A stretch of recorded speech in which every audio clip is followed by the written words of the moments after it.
Hi Chitku పిల్లలు, welcome to చిట్టి కథలు. నేను మీ చిట్టి. ఈరోజు మనం వినబోయే కథ ఏంటంటే, అనగనగా ఒక ఊరు. ఆ ఊర్లో ఒక పెద్ద తోట ఉండేది. ఆ తోటలో రకరకాల చెట్లు ఉండేవి. ఒకరోజు ఆ తోటకి కొంతమంది పిల్లలు వచ్చారు.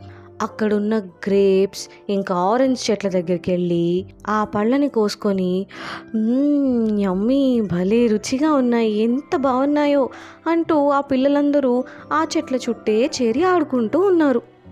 ఇదంతా దూరం నుంచి చూస్తోంది ఇంకో చెట్టు. ఇది చూసిన తోటమాలి ఆ చెట్టు దగ్గరికి వచ్చి ఏమైంది అని అడిగాడు. ఈ పిల్లలందరూ ఎంచక్క ఆ చెట్లతోనే ఆడుకుంటున్నారు.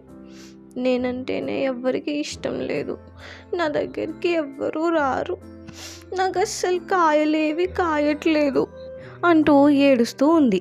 దానికి ఆ తోటమాలి నవ్వి, అయ్యో పిచ్చిదానా, ఇది చలికాలం కాబట్టి ఆ చెట్లకి పళ్ళు కాస్తున్నాయి. నీకంటూ ఒక సమయం వస్తుంది. అప్పుడు నీకు చాలా కాయలు కాస్తాయి. అందరూ అన్నిటికంటే ఇష్టంగా నీ కాయల్నే కోసుకుంటారు అని తోటమాలి చెప్పేసరికి, నిజంగానే చెప్తున్నావా అని అడిగింది ఆ చెట్టు. నిజంగానే చెప్తున్నానే పిచ్చి తల్లి అని చెప్పి ఆ తోటమాలి అక్కడి నుంచి వెళ్ళిపోయాడు. తీరా తోటమాలి చెప్పిన ఆ టైం రానే వచ్చింది.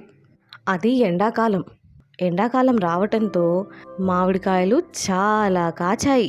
ఇంకే ఉంది, ఆ ఊర్లో పిల్లలతో పాటు పెద్దవాళ్ళు కూడా అందరూ వచ్చి ఆ మామిడి చెట్టు చుట్టూ చేరారు.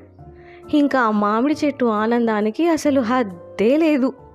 అందరూ ఆ చెట్ల పళ్ళని కోసుకొని, బా ఎంత బాగున్నాయో, ఇవన్నీ నా ఫేవరెట్ అబ్బా అనుకుంటూ అందరూ హ్యాపీగా తింటూ ఉంటే చాలా సంతోషించింది మామిడి చెట్టు.